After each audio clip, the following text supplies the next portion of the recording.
내일은 내 딸 지혜의 인생이 걸린 수능날입니다. 늦둥이로 태어나 오빠 뒷바라지에 변변한 학원 한 번 제대로 못 다닌 내 착한 딸.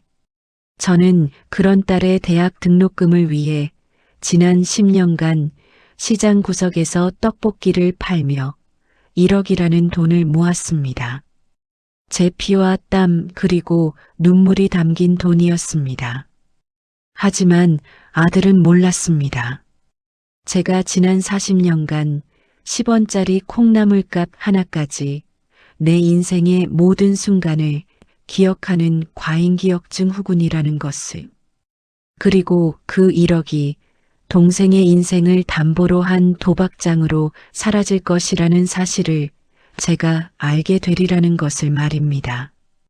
지금부터 아들의 기억에서 지워진 어머니의 모든 희생을 단 하나의 가계부로 되찾아오는 가장 서늘하고 통쾌한 빚 계산을 시작합니다. 나는 올해 68입니다.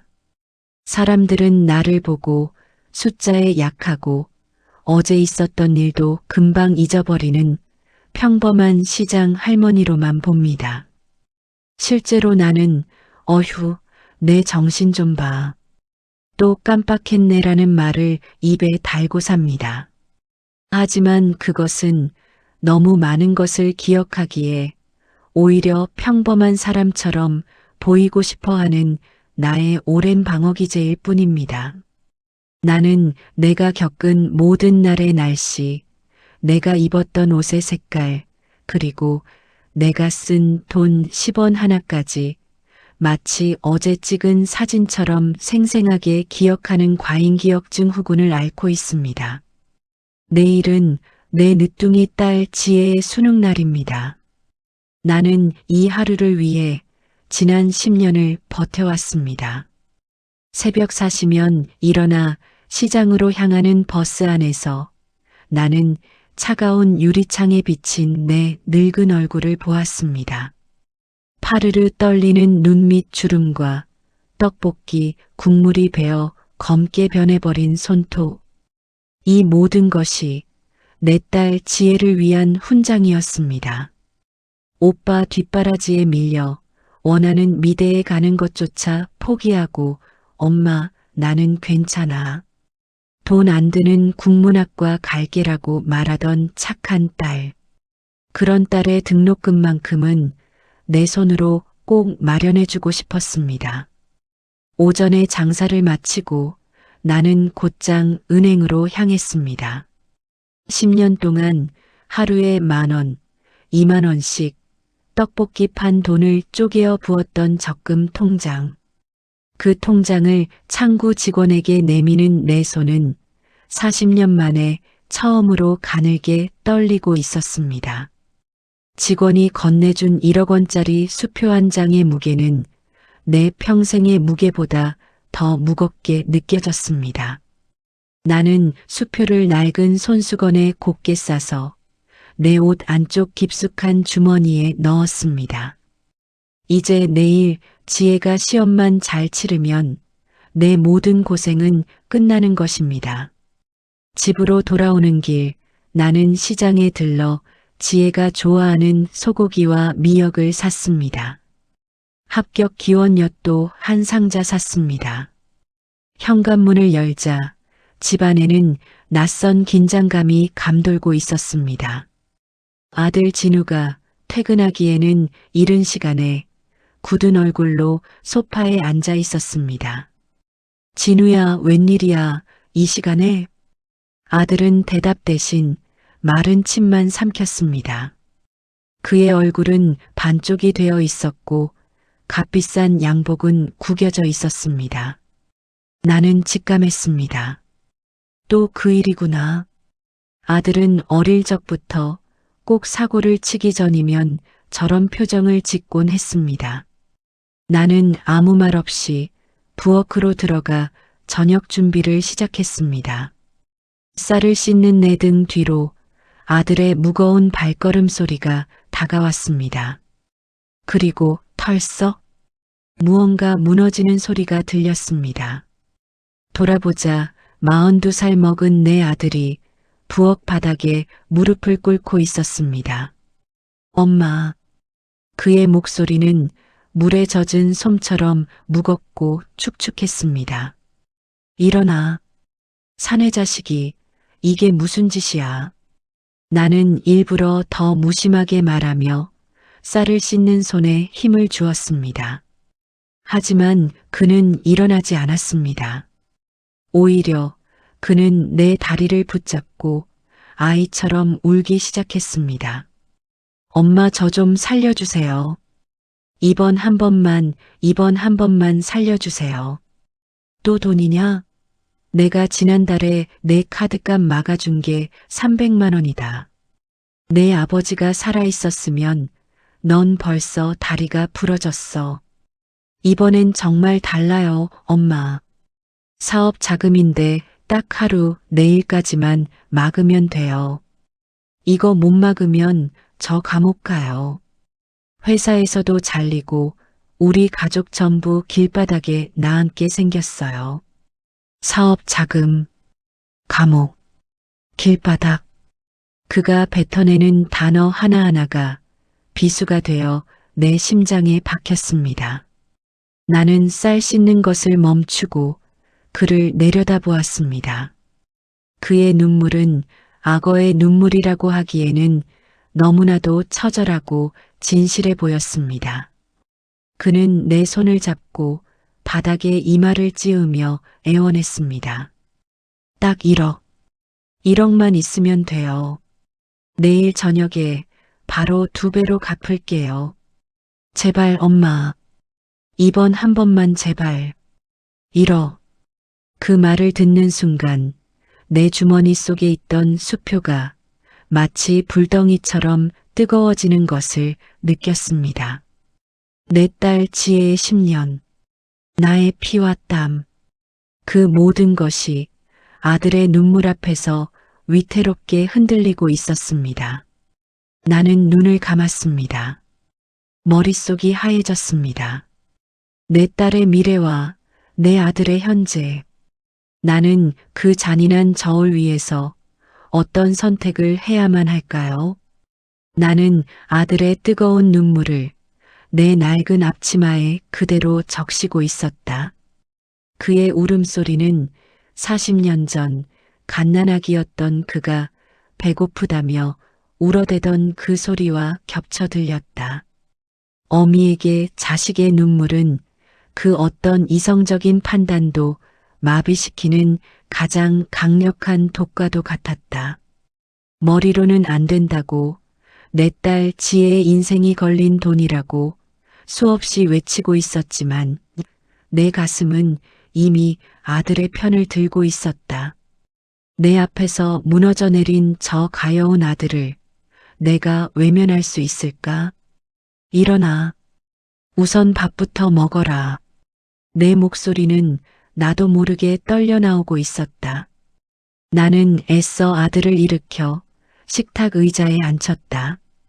그리고 아무 일도 없었다는 듯 저녁을 차리기 시작했다.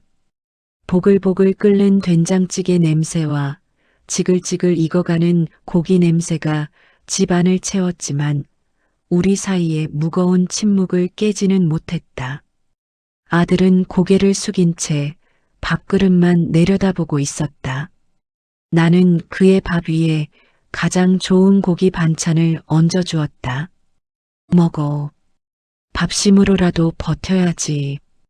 아들은 그제야 어린아이처럼 숟가락을 들어 밥을 먹기 시작했다.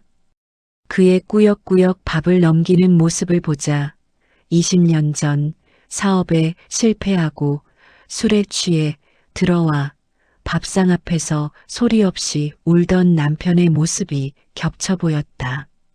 그때도 나는 아무 말 없이 남편의 밥 위에 계란 프라이를 하나 더 얹어주었더랬다. 내 인생은 평생 그렇게 남자들의 눈물을 닦아주고 그들의 밥상을 차려주는 것으로 채워져 왔는지도 모른다. 식사를 마친 아들은 다시 내 앞에 무릎을 꿇으려 했다. 나는 그의 어깨를 누르며 그를 막아 세웠다. 됐다. 그만해라. 나는 깊은 한숨을 내쉬며 안방으로 들어갔다. 그리고 옷장 깊숙한 곳, 주머니 속에 넣어두었던 내 딸의 10년이 담긴 그 수표를 꺼내 들었다. 수표 한 장이 천근만근의 쇠덩이처럼 무거웠다.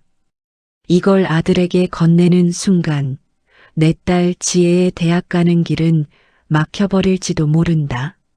하지만 이걸 건네지 않으면 내 아들의 인생이 끝날지도 모른다. 내 손안에서 내 두 자식의 운명이 위태롭게 흔들리고 있었다. 나는 눈을 질끈 감았다. 그리고 결심했다.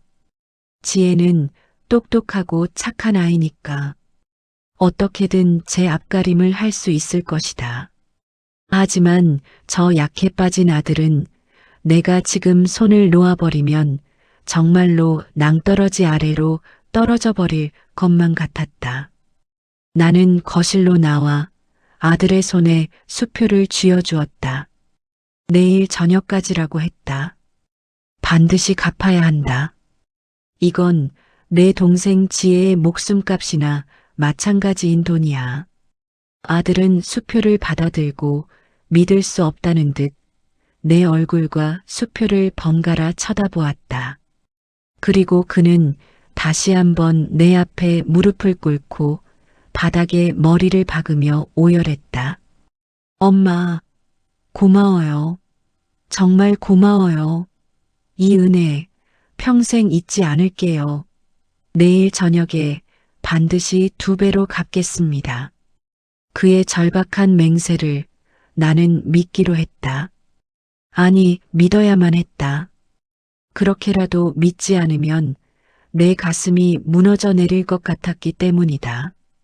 아들은 수표를 품에 안고 도망치듯 집을 빠져나갔다. 텅 빈 집안에 홀로 남은 나는 그 자리에 주저앉아 소리 없이 눈물을 흘렸다. 지혜야, 미안하다. 이 못난 어미를 용서해라. 그날 밤 나는 뜬 눈으로 밤을 새웠다. 다음 날 있을 딸의 수능보다 아들이 가져간 1억이 더 내 머릿속을 헤집어 놓았다. 아침이 밝아오고 나는 아무 일도 없었다는 듯 딸 지혜를 위해 따뜻한 밥과 미역국을 차렸다. 지혜야, 떨지 말고 아는 것만 다 풀고 와. 엄마가 기도하고 있을게. 응, 엄마. 걱정 마. 나 잘할 수 있어. 딸은 내 마음을 아는지 모르는지 밝게 웃으며 시험장으로 향했다. 나는 그런 딸의 뒷모습을 보며 가슴을 쳤다. 시험이 끝나는 저녁 시간이 되기만을 나는 초조하게 기다렸다. 아들에게서 전화가 오기만을. 약속했던 저녁이 다가오고 있었다. 하지만 아들의 전화는 오지 않았다. 저녁 6시, 7시, 8시 시간은 속절없이 흘러갔지만 내 핸드폰은 침묵을 지켰다. 불안감이 온몸을 휘감았다. 혹시 무슨 일이 생긴 걸까? 나는 떨리는 손으로 아들에게 전화를 걸었다. 신호는 갔지만 받지 않았다. 다시 걸었다. 또 받지 않았다. 그때 현관문이 열리고 시험을 마친 딸 지혜가 지친 얼굴로 들어왔다. 엄마, 나왔어. 시험 잘 본 것 같아. 나는 애써 웃으며 딸을 맞았다. 고생했다, 내 딸. 어서 씻고 밥 먹자. 딸과 함께 저녁을 먹는 내내 나는 핸드폰에서 눈을 떼지 못했다. 하지만 아들에게서는 문자 한 통, 전화 한 통 오지 않았다.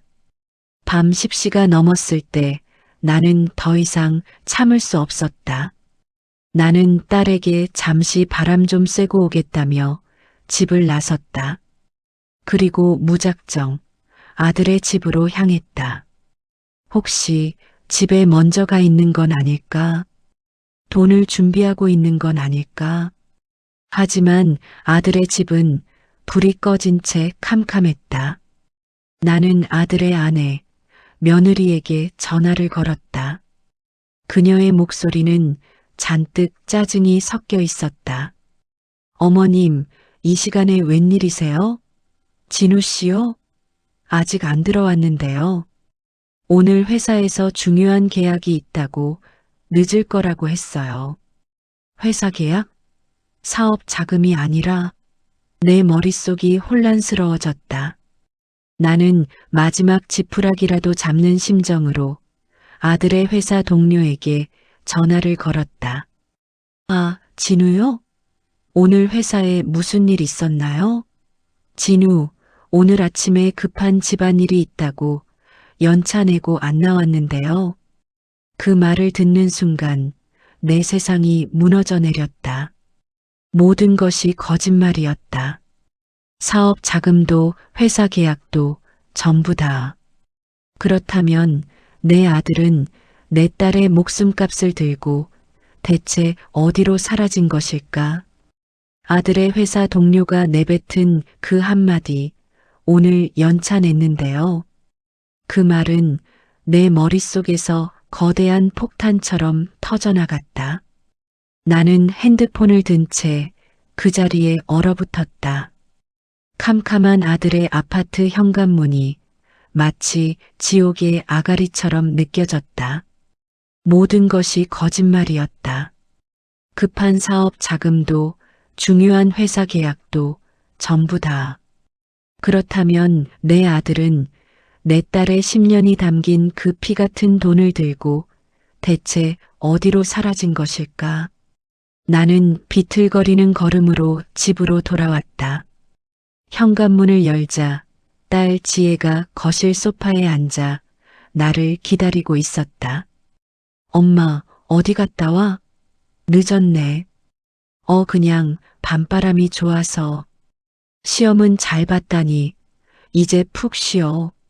나는 애써 태어난 척했지만 내 심장은 이미 갈기갈기 찢겨나가고 있었다. 나는 내 방으로 들어와 문을 걸어 잠갔다. 그리고 지난 며칠간의 모든 기억을 내 머릿속에서 한 장면 한 장면 필름처럼 되감기 시작했다. 이것이 과잉 기억 증후군을 앓는 나의 저주이자 유일한 무기였다. 내 앞에 무릎을 꿇던 아들의 얼굴, 그의 눈물에 젖은 셔츠 소매단, 그가 신고 있던 낡은 구두코, 그리고 그의 입에서 흘러나오던 미세한 알코올 냄새. 그렇다. 그날 아들은 이미 술을 마신 상태였다. 회사에서 중요한 계약을 앞둔 사람이 대낮부터 술을 마실 리가 없었다. 그리고 그의 손, 내 손을 잡고 애원하던 그의 손가락 끝에 아주 희미하게 배어있던 담배 얼룩과 셔츠 소매 안쪽으로 언뜻 보였던 붉은색의 무늬. 나는 그것이 무엇인지 기억해내려 애썼다. 나는 밤새 잠들지 못했다.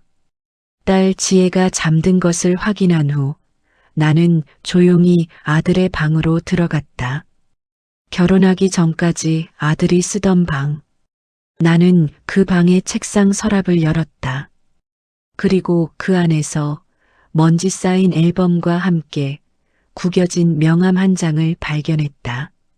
강원랜드 VIP 마케팅팀 김 팀장, 그리고 대성사채 박 부장. 심장이 바닥으로 떨어졌다. 나는 다시 아들이 무릎 꿇었던 그날의 기억을 떠올렸다. 그의 셔츠 소매 안쪽에 보였던 그 붉은색 무늬. 그것은 화투패의 홍단 무늬였다. 모든 조각이 맞춰지고 있었다. 내 아들은 사업 자금이 아니라 도박빚 때문에 나를 찾아왔던 것이다. 그리고 내 딸의 목숨값을 그는 하룻밤에 도박판에 던져버린 것이다. 분노보다 더 깊은 허무함이 나를 덮쳤다. 내가 평생을 바쳐 키운 아들이 고작 도박에 빠져 제 동생의 미래를, 제 어미의 심장을 짓밟아 버린 것이다. 눈물이 나오지 않았다. 대신 내 안에서 무언가 차갑고 단단한 것이 칼날처럼 벼려지는 것을 느꼈다. 나는 날이 밝자마자 내 인생의 모든 것이 기록된 낡은 가계부 수십 권을 꺼내 들었다. 1985년 3월 5일 떡볶이 장사 첫날. 첫 손님에게 500원을 받고 그 돈으로 밀가루 떡 한 봉지를 샀던 그날부터 어제 아들에게 1억을 건네주기까지 40년에 가까운 내 모든 희생과 눈물이 그 안에 고스란히 담겨 있었다. 나는 가계부의 맨 뒷장을 펼쳤다. 그리고 떨리지 않는 손으로 오늘 날짜와 함께 한 문장을 적어 내려갔다. 2025년 11월 5일 아들 박진우에게 1억 원 사유 도박빚. 그리고 그 아래 나는 지난 40년간 아들에게 들어간 모든 돈의 총액을 계산하기 시작했다. 대학 등록금, 유학 자금, 결혼 비용, 사업 자금, 카드값, 그리고 셀 수 없이 쥐어주었던 용돈까지. 내 머릿속 컴퓨터는 단 1원의 오차도 없이 모든 숫자를 정확하게 더해 나갔다. 총합 4억 7,350만 원. 거기에 어제 건넨 1억 원을 더했다. 5억 7,350만 원. 이것이 내가 내 아들에게 베푼 사랑의 값이자 이제부터 내가 내 아들에게 받아내야 할 빚의 총액이었다. 나는 가계부를 닫고 자리에서 일어났다. 더 이상 나는 아들의 눈물에 속는 어리석은 엄마가 아니었다. 나는 내 인생의 모든 것을 기억하고 그 모든 것을 받아내야 할 가장 무서운 채권자였다. 나는 조용히 딸 지혜의 방으로 갔다. 딸은 아무것도 모른 채 수능이 끝난 해방감에 깊이 잠들어 있었다. 나는 그런 딸의 머리를 쓰다듬으며 나지막이 속삭였다. 지혜야, 미안하다. 그리고 조금만 기다려다오. 엄마가 내가 빼앗긴 10년을 반드시 되찾아 줄게. 내 복수는 그렇게 조용히 하지만 가장 서늘하게 시작되고 있었다. 나는 아들에게 받아내야 할 빚의 총액을 가계부의 맨 앞장에 붉은 잉크로 적어 넣었다. 5억 7,350만 원. 그 숫자는 더 이상 내 사랑의 기록이 아니었다. 그것은 내 아들이 자신의 어미에게 진 평생에 걸쳐 갚아야 할 채무 증서였다. 나는 수십 권의 낡은 가계부를 보자기에 정성스럽게 쌌다. 마치 신주를 모시듯. 이것이 내 복수의 시작이자 끝이 될 터였다. 며칠 뒤 딸 지혜의 수능 성적이 나왔다. 예상대로 결과는 좋지 않았다. 오빠 때문에 신경 쓸 일이 많았고 무엇보다 지난 10년간 제대로 된 학원 한 번 다니지 못하고 혼자 공부한 결과였다. 딸은 내 앞에서 애써 밝은 척했지만 방에 들어가 혼자 우는 소리를 나는 듣지 않은 척해야만 했다. 내 가슴은 미어졌지만 지금은 딸을 위로할 때가 아니었다. 이 모든 것을 되돌리기 위한 더 큰 그림을 그려야 했다. 나는 딸을 거실로 조용히 불렀다. 그리고 내 앞에 보자기에 싼 가계부 뭉치와 아들의 방에서 찾아낸 사채업자의 명함을 함께 내려놓았다. 지혜야, 이제 내게 모든 것을 말해야겠다. 나는 지난 며칠간 있었던 모든 일을 딸에게 담담하게 털어놓았다. 오빠가 무릎 꿇고 돈을 빌려갔던 일, 그 돈이 사실은 도박 빚이었다는 것. 그리고 내가 그에게 1억을 건넸다는 사실까지. 이야기를 듣는 내내 딸의 얼굴은 하얗게 질려갔다. 그녀의 눈에는 오빠에 대한 실망과 나에 대한 원망, 그리고 이 기막힌 현실에 대한 분노가 뒤섞여 있었다. 엄마, 어떻게 오빠한테 그 돈을 줄 수가 있어? 그게 어떤 돈인데? 내 대학 등록금 아니, 내 10년이었단 말이야. 딸은 결국 울음을 터뜨렸다. 나는 그런 딸을 그저 말없이 바라보았다. 딸의 분노는 당연했다. 내가 모든 비난을 감수해야 할 몫이었다. 한참을 울던 딸은 이내 눈물을 닦고 나를 똑바로 쳐다보았다. 그녀의 눈빛은 더 이상 철없는 학생의 눈빛이 아니었다. 그래서 엄마는 이제 어떻게 할 생각이야? 이대로 오빠를 용서할 거야? 나는 고개를 저었다. 그리고 내 앞에 놓인 가계부 뭉치를 딸의 앞으로 밀었다. 아니, 한 푼도 빠짐없이 전부 다 받아낼 생각이다. 내가 엄마를 좀 도와줘야겠다. 딸은 의아한 표정으로 가계부를 펼쳤다. 그리고 그 안에 40년에 가까운 세월 동안 10원짜리 하나까지 오차없이 기록된 나의 모든 희생을 그녀는 한 장 한 장 숨죽이며 읽어내려갔다. 그녀는 몰랐을 것이다. 늘 깜빡깜빡하고 숫자에 약한 줄로만 알았던 그녀의 늙은 엄마가 사실은 이토록 무서운 기억력을 가지고 있었다는 것을. 가계부를 모두 읽은 딸의 얼굴에는 이제 놀라움을 넘어선 경외심마저 서려 있었다. 엄마, 이건 단순한 가계부가 아니야. 이건 완벽한 금전출납부이자 오빠의 모든 채무 내역이 담긴 법적 증거 자료야. 주경야독으로 법무사 시험을 준비해 온 딸은 이 낡은 가계부의 진짜 가치를 한눈에 알아보았다. 그녀의 눈이 비로소 싸늘한 투지로 빛나기 시작했다. 그녀는 더 이상 울지 않았다. 그녀는 이제 내 복수의 가장 강력한 브레인이자 행동대장이 되어주기로 결심한 것이다. 엄마, 걱정 마. 지금부터는 내가 알아서 할게. 오빠가 엄마한테서 가져간 모든 돈, 이자까지 쳐서 단 1원도 빠짐없이 받아내줄게. 우리의 동맹은 그렇게 결성되었다. 그날부터 나와 딸은 한 팀이 되어 치밀하게 움직이기 시작했다. 딸은 법률 서적을 뒤져가며 채무 불이행에 따른 재산 압류와 사기죄 고소를 동시에 준비했다. 나는 내 기억을 총동원하여 아들이 돈을 빌려갈 때마다 했던 모든 거짓말과 그 돈이 흘러들어간 모든 경로를 육하원 측에 따라 상세하게 진술서로 작성했다. 며칠 뒤 아들에게서 전화가 왔다.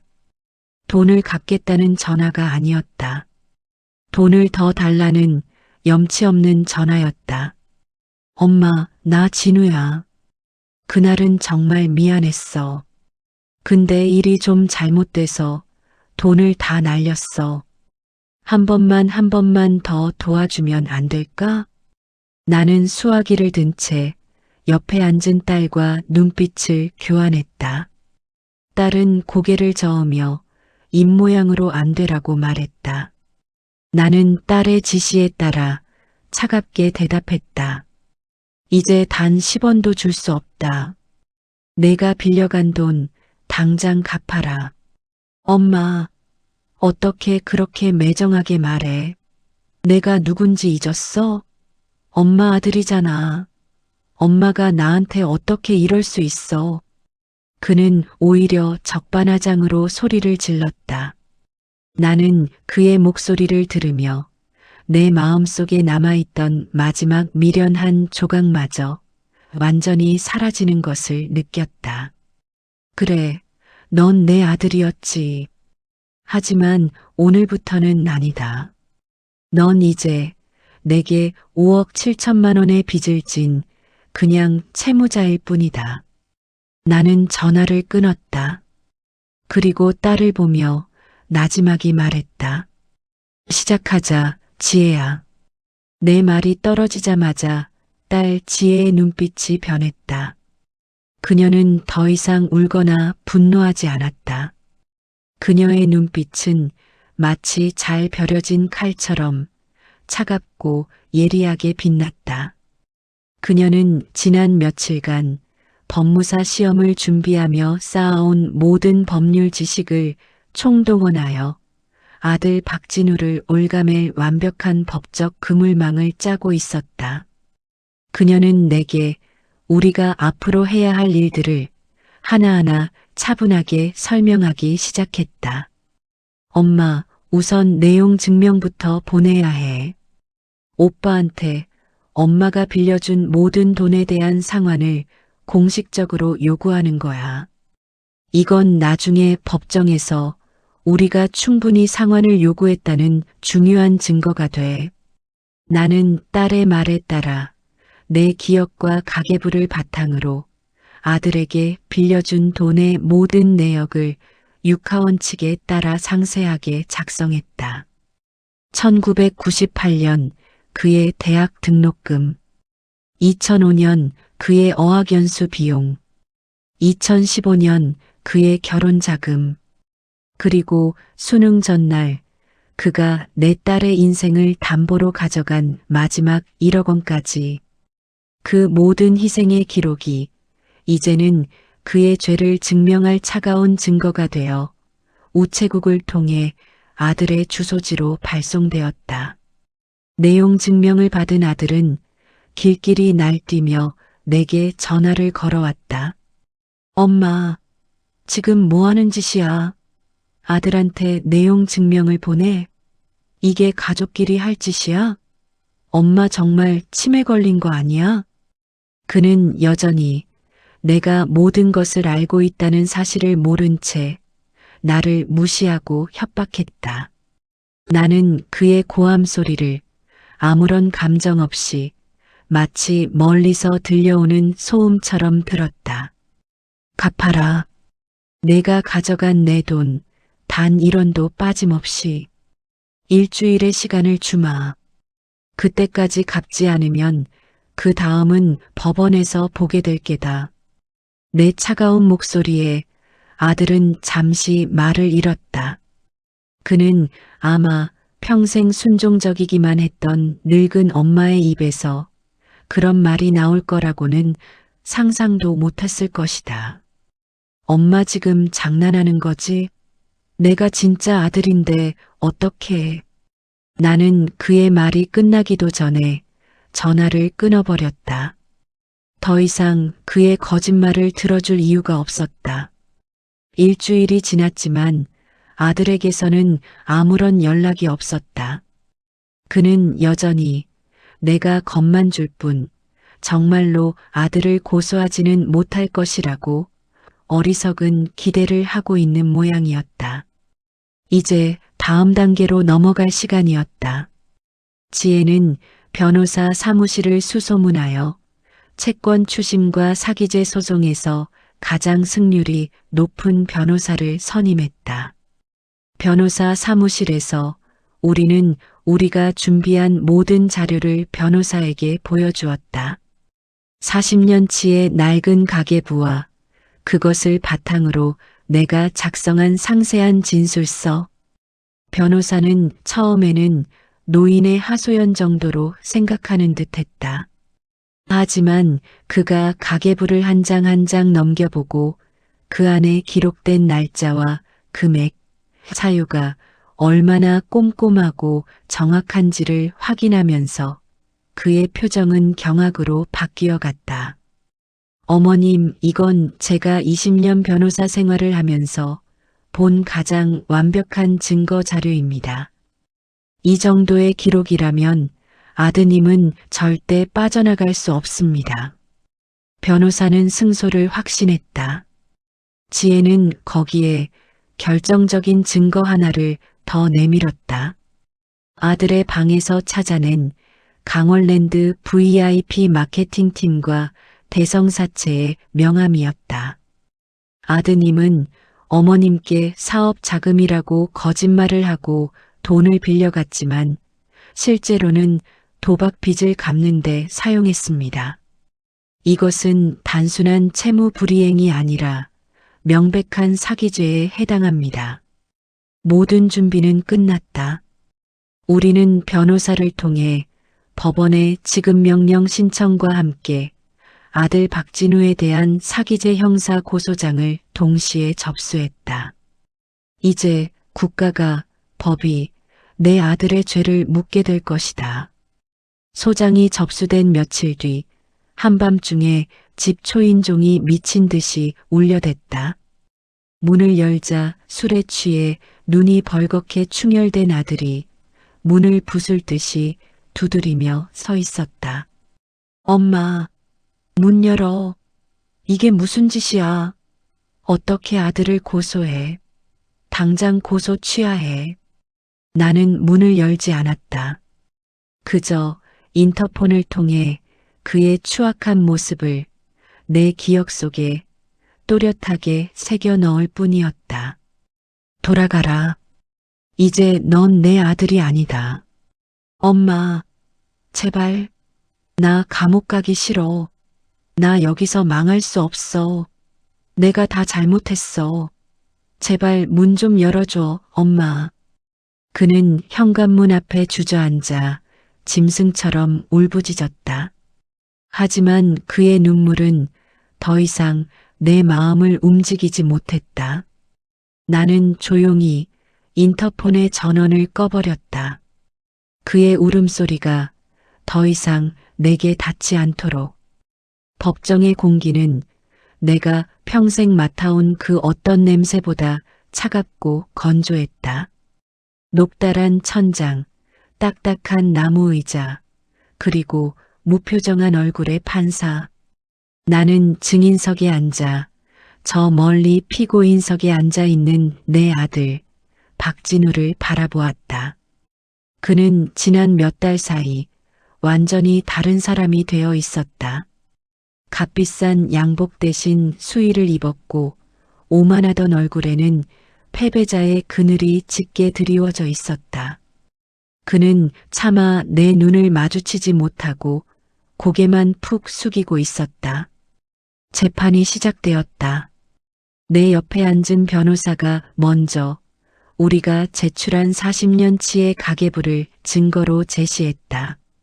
수십 건의 낡은 가계부가 증거물 카트 위에 산처럼 쌓여 있는 모습은 그 자체로 장관이었다. 존경하는 재판장님, 이 가계부들은 지난 40년간 피해자 이선영 여사께서 피고인 박진우에게 지원한 모든 금전 내역을 단 1원의 오차도 없이 기록한 살아있는 증거입니다. 대학 등록금부터 사업 자금 명목으로 빌려간 돈, 그리고 마지막으로 자신의 딸, 즉 피고인의 여동생의 대학 등록금을 위해 모아온 1억 원까지 총액은 5억 7,350만 원에 달합니다. 방청석에서 나지막한 탄성이 터져나왔다. 아들의 변호사가 자리에서 일어나 반박했다. 재판장님, 부모가 자식에게 지원한 돈을 어떻게 채무라고 할 수 있습니까? 그것은 사회 통념상 증여로 보는 것이 타당합니다. 그때 내 변호사가 기다렸다는 듯 다음 증거를 제시했다. 그것은 아들이 내게 보냈던 수십 통의 문자 메시지였다. 변호사님, 이 문자 메시지를 보아주십시오. 피고인은 돈을 빌릴 때마다 반드시 갚겠다, 2배로 갚겠다는 말을 반복하며 피해자를 기망했습니다. 이것은 단순한 증여가 아니라 명백한 차용이었으며 더 나아가 처음부터 갚을 의사나 능력 없이 돈을 편취한 사기에 해당합니다. 스크린에 아들이 보낸 문자 메시지들이 확대되어 나타났다. 엄마, 이번 한 번만. 다음 달 월급 나오면 바로 갚을게. 이 사업만 성공하면 엄마 호강시켜 드릴게요. 그의 모든 거짓 약속들이 만천하에 공개되었다. 아들은 이제 고개를 넘어 얼굴 전체를 두 손으로 감싸쥐었다. 재판의 핵심은 마지막 1억 원의 행방이었다. 아들의 변호사는 그 돈이 급한 사업 자금으로 쓰였으며 어쩔 수 없는 상황이었다고 주장했다. 피고인은 회사의 존폐가 걸린 중요한 계약금을 막기 위해 어쩔 수 없이 어머니에게 손을 벌렸던 것입니다. 결코 도박 자금으로 사용한 것이 아닙니다. 나는 그 뻔뻔한 거짓말을 들으며 조용히 눈을 감았다. 그리고 내 기억 속 그날의 모든 것을 판사 앞에서 담담하게 증언하기 시작했다. 그날 제 아들은 술에 취해 있었습니다. 그리고 그의 셔츠 소매 안쪽에는 화투패의 홍단 무늬가 선명하게 찍혀 있었습니다. 내 증언에 법정이 다시 술렁였다. 저는 그날 밤 아들의 방에서 이 명함들을 발견했습니다. 나는 품속에서 강원랜드 VIP 마케팅팀과 대성사채의 명함을 꺼내 증거로 제출했다. 아들의 변호사는 얼굴이 하얗게 질려 아무 말도 하지 못했다. 이제 모든 증거는 내 아들이 상습적인 도박꾼이며 사채빚에 쫓기고 있었다는 사실을 가리키고 있었다. 판사가 마침내 고개를 숙이고 있던 내 아들에게 직접 물었다. 피고인 박진우, 증인의 말이 모두 사실입니까? 어머니에게서 받은 1억 원을 정말 도박 자금으로 사용했습니까? 아들은 한참 동안 아무 말도 하지 못했다. 그는 그저 바닥만 내려다보며 미세하게 몸을 떨고 있었다. 모두의 시선이 그에게 쏠렸다. 그의 입에서 나올 단 한마디에 그의 남은 인생이 걸려 있었다. 마침내 그는 모기만 한 목소리로 간신히 대답했다. 네, 맞습니다. 그 한마디에 방청석에 앉아있던 내 딸 지혜가 소리 없이 오열하기 시작했다. 오빠에 대한 마지막 믿음마저 산산조각 나는 순간이었다. 나는 눈을 감았다. 이 모든 것을 내 눈으로 직접 확인하고 내 귀로 직접 들어야 하는 이 현실이 너무나도 잔인하게 느껴졌다. 재판이 끝나고 나는 법원 복도를 걸어 나왔다. 딸 지혜가 퉁퉁 부은 눈으로 내게 다가와 내 손을 잡았다. 엄마 괜찮아? 나는 아무 말 없이 딸의 손을 마주 잡았다. 그때 저 멀리서 교도관들에게 이끌려 나오는 아들의 모습이 보였다. 그는 나를 발견하고 걸음을 멈췄다. 그리고 나를 향해 원망도 분노도 아닌 아주 기묘한 표정으로 나지막이 말했다. 엄마는 다 기억하고 있었구나. 내가 어릴 때 잃어버렸던 500원짜리 동전까지도. 그는 처음으로 자신의 어머니가 어떤 사람인지를 깨달은 듯 했다. 나는 그를 아무런 감정 없는 눈으로 그저 바라볼 뿐이었다. 아들 박진우는 결국 사기죄로 징역 2년을 선고받고 교도소에 수감되었다. 5억 7천만 원이라는 채무에 대한 지급 명령 역시 확정되었다. 법적으로 그는 이제 내게 씻을 수 없는 죄를 지은 범죄자이자 거액의 빚을 진 채무자일 뿐이었다. 모든 법적 절차가 끝났지만 내 마음은 이상할 정도로 공허했다. 아들을 감옥에 보낸 어미. 세상의 그 어떤 욕보다 그 사실이 내 가슴을 가장 무겁게 짓눌렀다. 딸 지혜는 그날 이후로 더욱 굳건해졌다. 그녀는 오빠가 앗아간 자신의 미래를 스스로의 힘으로 다시 되찾기로 결심했다. 그녀는 재수학원에 등록하는 대신 법무사 시험 준비에 더욱 매달렸다. 낮에는 도서관에서 공부하고 저녁에는 아르바이트를 하며 자신의 생활비를 벌었다.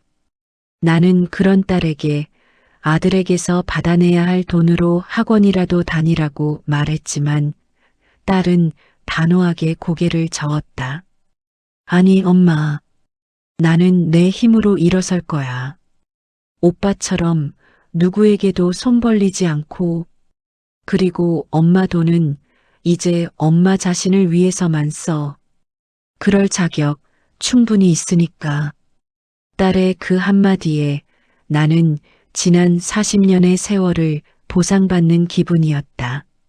시간이 흘러 첫눈이 내리던 겨울날이었다. 나는 딸과 함께 아들이 수감된 교도소의 면회실로 향했다. 아들이 수감된 후 처음으로 가는 면회였다. 차가운 유리벽 하나를 사이에 두고 우리는 마주 앉았다. 수임복을 입은 아들은 그 사이 더 늙고 초췌해져 있었다. 그는 우리를 보자 아무 말도 하지 못하고 그저 고개만 숙였다. 먼저 침묵을 깬 것은 딸 지혜였다. 그녀의 목소리는 분노도 원망도 아닌 아주 차갑고 사무적인 톤이었다. 오빠, 아니 박진우 씨, 오늘 우리가 온 건 가족으로서 온 게 아니야. 채권자로서 채무자에게 온 거야. 아들이 천천히 고개를 들었다. 그의 눈은 텅 비어 있었다. 박진우 씨 앞으로 되어 있던 모든 재산은 법원의 지급 명령에 따라 전부 어머니께 이전될 거야. 하지만 그걸로는 턱없이 부족해. 아직 3억 원이 넘는 빚이 남아있어. 나는 딸의 냉정한 말에 아무런 말도 보태지 않았다. 이것은 이제 내가 아닌 내 딸 지혜와 아들 두 사람의 싸움이었다. 박진우 씨가 여기서 2년을 살고 나와도 이 빚은 사라지지 않아. 평생 당신을 따라다니게 될 거야. 이자까지 붙어서. 그제야 아들의 텅 빈 눈에 두려움의 빛이 떠올랐다. 지혜야, 오빠한테 왜 이래? 내 오빠잖아. 오빠? 당신이 내 등록금을 들고 도박장으로 향했을 때 당신은 이미 내 오빠가 아니었어. 딸의 목소리는 얼음장처럼 차가웠다. 그녀는 가방에서 서류 한 장을 꺼내 유리병 너머의 아들에게 보여주었다. 여기 서명해. 이건 채무 변제 계획서야. 당신이 출소한 뒤 앞으로 20년간 당신 월급의 70%를 어머니 통장으로 자동 이체한다는 내용이야. 만약 한 번이라도 어길 시에는 즉시 모든 재산에 대한 압류가 들어갈 거고. 아들은 서류를 보고 허탈한 웃음을 터뜨렸다. 내 인생 이제 끝났구나. 20년이라니. 끝나지 않았어. 이제부터 시작이야. 당신이 엄마와 내게서 빼앗아간 시간을 당신의 남은 인생으로 갚아야 할 시간. 나는 그들의 대화를 그저 묵묵히 지켜볼 뿐이었다. 내 딸은 내가 생각했던 것보다 훨씬 더 강하고 냉철한 사람이 되어 있었다. 그때 아들이 나를 향해 애원하듯 말했다. 엄마가 어떻게 좀 말해줘. 지혜 좀 말려줘. 엄마는 나 용서할 수 있잖아. 내가 엄마 아들이잖아. 나는 자리에서 일어났다. 그리고 그를 향해 내 인생의 마지막 작별 인사를 건넸다. 그래, 넌 내 아들이었지. 그래서 내가 오늘 널 버리러 온 거다. 나는 뒤도 돌아보지 않고 면회실을 빠져나왔다. 등 뒤로 아들의 절규하는 소리가 들려왔지만 나는 걸음을 멈추지 않았다. 차가운 교도소의 복도를 걸어 나오며 나는 비로소 내 아들과의 지독했던 인연이 완전히 끝났음을 실감했다. 밖으로 나오자 하얀 눈이 펑펑 내리고 있었다. 세상의 모든 더러운 것을 깨끗하게 덮어주려는 듯이 아들과의 마지막 면회는 내 인생의 가장 길었던 장마가 끝났음을 알리는 신호탄과도 같았다. 교도소의 두꺼운 철문을 나서는 순간 나는 내 어깨를 40년 넘게 짓누르던 아들의 엄마라는 무거운 짐을 비로소 내려놓았음을 느꼈다. 펑펑 내리는 하얀 눈은 내 과거의 모든 아픔과 슬픔을 깨끗하게 지워주는 듯했다. 차에 올라탄 딸 지혜가 내 손을 꼭 잡아주었다. 그녀의 손은 따뜻하고 단단했다. 엄마, 이제 다 끝났어. 나는 아무 말 없이 창밖에 눈 내리는 풍경을 바라보며 아주 오랜만에 편안한 미소를 지었다. 그래, 이제 정말 다 끝났다. 그리고 이제부터가 진짜 시작이었다. 나는 아들에게서 돌려받게 될 돈을 어떻게 써야 할지 고민했다. 그 돈은 내 피와 땀이자 내 딸의 눈물이었고 내 아들의 어리석음이 뒤섞인 한많은 돈이었다. 나는 그 돈을 나 자신을 위해 쓰고 싶지 않았다. 딸 지혜가 법무사 시험에 최종 합격했다는 기쁜 소식을 전해온 날 나는 마침내 결심했다. 나는 딸과 함께 변호사를 찾아갔다. 그리고 내가 가진 모든 재산과 앞으로 아들에게서 받게 될 모든 돈을 출연하여 선영 장학재단을 설립했다.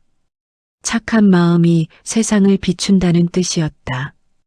그 재단은 나와 내 딸 지혜처럼 어려운 환경 속에서도 꿈을 잃지 않고 묵묵히 공부해 나가는 여학생들을 지원하기 위한 것이었다. 어머니, 정말 괜찮으시겠어요? 평생 모으신 돈인데. 내 결정에 변호사는 물론 딸 지혜마저도 놀라움을 금치 못했다. 나는 그런 그들을 보며 온화하지만 단호한 목소리로 말했다. 나는 평생 돈 때문에 울고 돈 때문에 자식을 버려야 하는 아픔을 겪었소. 이제 이 돈이 나처럼 돈 때문에 눈물 흘리는 아이들이 없도록 그 아이들의 꿈을 지켜주는 방패가 되었으면 합니다. 그것이 내가 이 돈을 가장 가치 있게 쓰는 방법일 겁니다. 장학재단 설립 소식은 작은 신문 기사를 통해 세상에 알려졌다. 나는 유명해지고 싶지 않았지만 내 사연은 많은 사람들에게, 특히 나와 비슷한 아픔을 가진 어머니들에게 큰 용기와 위로를 주었다. 재단 사무실에는 매일같이 감사 편지와 함께 작은 후원금이 답지했다. 시간이 흘러 봄이 찾아왔다. 나는 재단 일과 함께 그동안 미뤄왔던 나만의 즐거움을 찾아 나서기 시작했다. 동네 문화센터의 서양화 교실에 등록하여 캔버스 위에 내 마음을 그리는 법을 배웠다. 내 첫 작품은 눈 내리는 교도소의 풍경이었다. 하지만 그 그림은 더 이상 슬프거나 어둡지 않았다. 모든 것이 끝난 뒤의 고요함과 새로운 시작을 앞둔 희망이 그 안에 담겨 있었다. 딸 지혜는 훌륭한 법무사가 되었다. 그녀는 재단의 법률 자문을 도맡아 하며 나와 함께 주말마다 전국의 어려운 학생들을 직접 찾아다녔다. 우리는 더 이상 엄마와 딸이 아닌 같은 꿈을 꾸는 가장 든든한 동지이자 벗이 되었다. 여행을 가는 차 안에서 지혜가 문득 내게 물었다. 엄마, 오빠 용서할 수 있을 것 같아? 나는 창밖으로 스쳐 지나가는 푸른 들판을 보며 잠시 생각에 잠겼다. 그리고 아주 솔직한 내 마음을 털어놓았다. 용서? 아니, 용서할 수 없을 것 같다. 평생? 하지만 더 이상 밉지는 않아. 그저 나와는 다른 세상에 사는 불쌍한 사람이라고 생각할 뿐이다. 그것이 내 진심이었다. 내 마음속에서 아들은 이미 희미한 풍경이 되어 멀어져 가고 있었다. 2년 뒤 아들이 출소했다. 그는 내게 연락하지 않았다. 딸 지혜의 말에 따르면 그는 작은 지방 도시에 내려가 공사 현장에서 막노동을 하며 매달 자신의 빚을 묵묵히 갚아나가고 있다고 했다.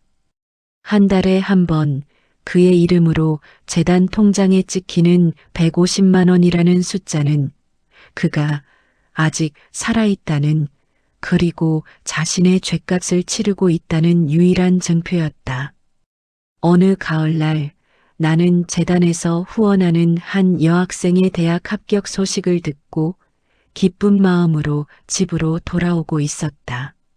내 아파트 현관 앞에 누군가 쭈그리고 앉아 있었다. 남루한 작업복 차림에 낯선, 그러나 낯익은 남자. 내 아들 진우였다. 그는 나를 보자 황급히 자리에서 일어나 고개를 푹 숙였다.